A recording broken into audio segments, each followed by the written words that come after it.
it do, Modified family? We're back at work. I just pulled my EP3 into the shop where it's clean and cool and well lit. And we're gonna do some work on this bad boy today. A bunch of parts came in, so I'll show you probably those things first. And then we'll get started on the one repair I'm gonna do that I have the complete part to install. And then the very last thing we're gonna do is we're gonna get under the car. And I am getting a p0402, p0420 code. And I didn't have that code before. I only had the VTEC code for my oil pressure sensor. So that's been fixed. VTEC's cracking, it's running great. So what I think is gonna have to happen is I gotta check with some soapy water the exhaust. So I'm trying to keep it cool and only gonna actually start the car when I'm actually under there to see if there's an air leak between the exhaust manifold and the B pipe that goes to the cat.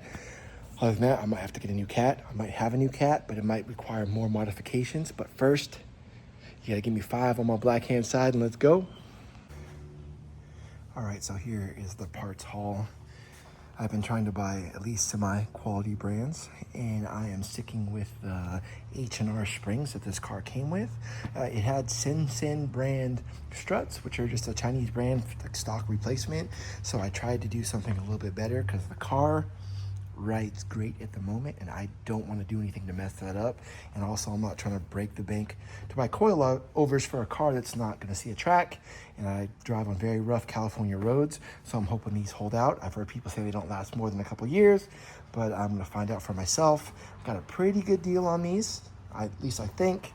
They were less than 300 bucks, front and rear, true heart shocks. So these will have to go on. I'm waiting for all my suspension stuff to come in so that we could take it apart once, put it all together, and just feel what it feels like for everything to be upgraded, refreshed. This was a big thing. This was really hard to get because I moved and it got sent back. So they were able to resend it for me. This is the part number. And what it does, this goes at the base of my hood prop and keeps it from sliding out. So I think I'll pull my hood prop out, push this in, and then it'll be fixed. So that's the one mod that we're actually gonna do today. I ordered oil and filters. I ordered 4 5-gallon jugs for like 90 bucks. And it makes it less than $5 a quart. So that was awesome. And so EP3 takes 4.7 or 5 quarts. So it makes my oil change like less than $40 to do it myself. And I got this 6-pack of Honda brand filters with crush washer. I was really excited about the crush washer because sometimes I get lazy about changing those, but as soon as the oil comes in, I will change the oil with this Honda brand filter. Perfect. And so this was a 6-pack for $35. So it makes them, or actually about $36. So it makes them around $5 each. And some change. This I really wanted. I absolutely did not need this, but I looked it up and it should fit. This is the Type R one. I got this from the UK. A dude was selling it for 40 pounds. So I think this whole thing was less than 70 bucks. It should be the same color as my car. It looks like it's in good condition. And even the right-hand drive Type R1 should fit in the same way. But it's exactly the same on the inside. It has a little mat, has the cup holders. I don't know if these are the same or smaller. I need to look again. But I really wanted this. And then I watched a video where a guy just changed out this door. And I'm like, oh, I probably could save money if I knew that was the only difference. But I wanted to say Type R because I'm all about stolen valor. So this will also go in, just not today. I'm so glad I didn't record that. I look like a darn fool trying to get this thing in here. But now it's in there. I think it should be good. And it's holding the hood open. So back to the real point of this video. So a p0420 code means that my catalyst is performing below its threshold. And so I had a pending light. Now I have a permanent check engine light, actually 2 for that. So I don't want to clear that until I can figure out why. And I'm hoping that I do not need a new catalytic converter. So I need to get in there, and I want to make sure that these 2 pieces, this is the manifold, the stock manifold, and the stock B pipe to the cat. I want to make sure that they are snug up because I'm hoping that there's a gap and air, like fresh air is getting in here. And that is the reason for this code, because of the readings of the oxygen sensors. I'm hoping my oxygen sensors aren't bad, and I'm hoping my cat is in there. The dude I bought this from said it was Gucci, but I mean, he could have just been trying to sell it. I found lots of little eccentricities about this car, but they're all fixable. But I just need to get this registered, which, I mean, it is registered. I need to get it smogged so I can get the tags, and then I can do a lot of the fixes that it needs. Okay, peep this rigidity. So I jacked it up from about a tow hook here. Felt like a stable point because I wanted to put a nice big industrial shop or jack stand right there to hold it. Now I gotta get my butt under there. So first impressions, this ground's pretty clean, so I'm laying down. This is the crappiest exhaust system. That's less than stock. It's like they went to Dorman.com and bought a factory one. So there is a resonator. That looks somewhat factory. And there's a cat. I need to see inside of it, so maybe I'll try to open that up if I can find some tools, because I do not have any tools, but I know those bends, those crinkle cuts are killing my performance.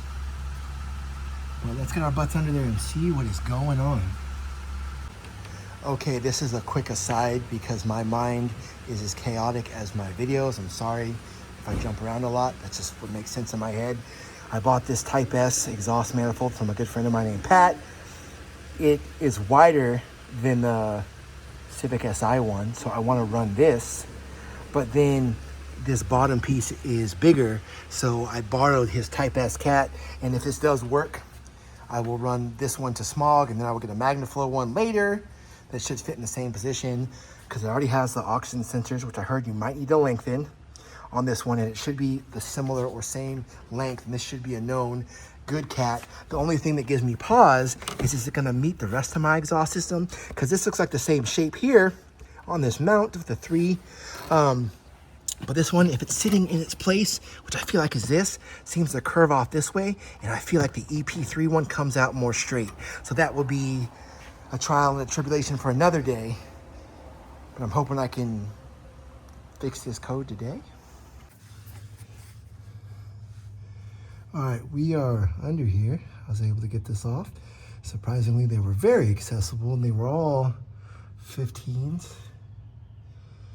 I mean, that looks like a cat to me. You know, I don't see any of the media like in the bottom here hanging out. So, I mean, there is a cat there. Last time I had this code, I think my car was running too lean and the cat overheated and it blew all that stuff out the tailpipe.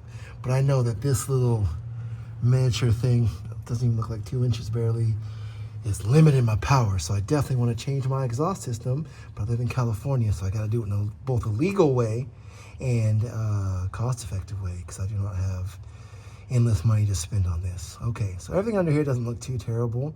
So I need to put this back on, and I need to work my butt over there and look at where that pipe meets the bottom of the exhaust manifold. And I also have a couple drips of oil. Let's see if I can see them there, and like a couple over there. So I want to see where those are leaking from. I can see it on the subframe, whatever that thing is by the sway bar. Yeah, so I gotta figure out where that oil is coming from. And when my oil comes in, I will do an oil change with fresh oil. I'm sure it'll make this junkyard motor happy.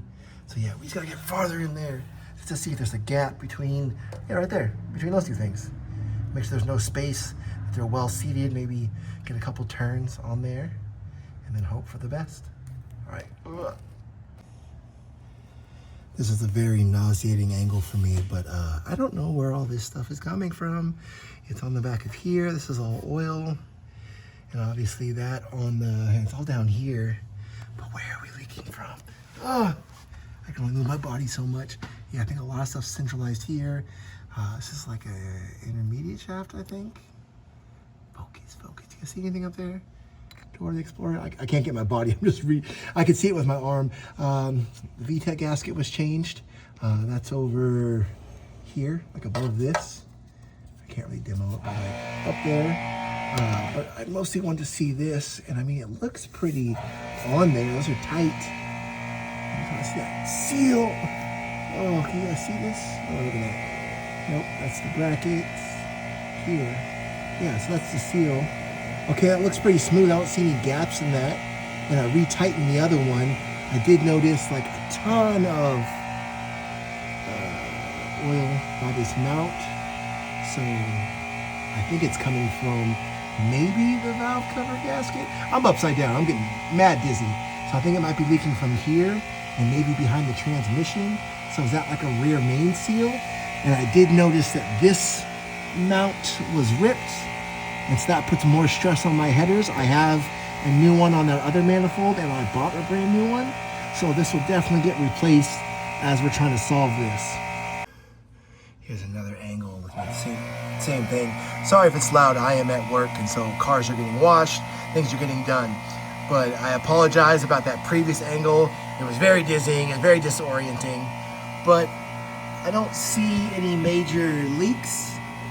The VTEC gasket just got done and the manifold looks like it's snug up to the head. I know I'm not doing a good job showing that. And also where it meets that B pipe, it's nice and tight. I answered a lot of my questions. The cat looked like it was decent on the inside from the side that I could access. And then I got under there and just saw one broken rubber mount for the exhaust, and then an exhaust that's totally inadequate for this car. I mean, it'll run, but it would run so much better if it wasn't bound up by that. I checked the oil. The oil's just a little bit low, and as soon as the rest of my oil comes in, I will change it. So I'm double checking the code.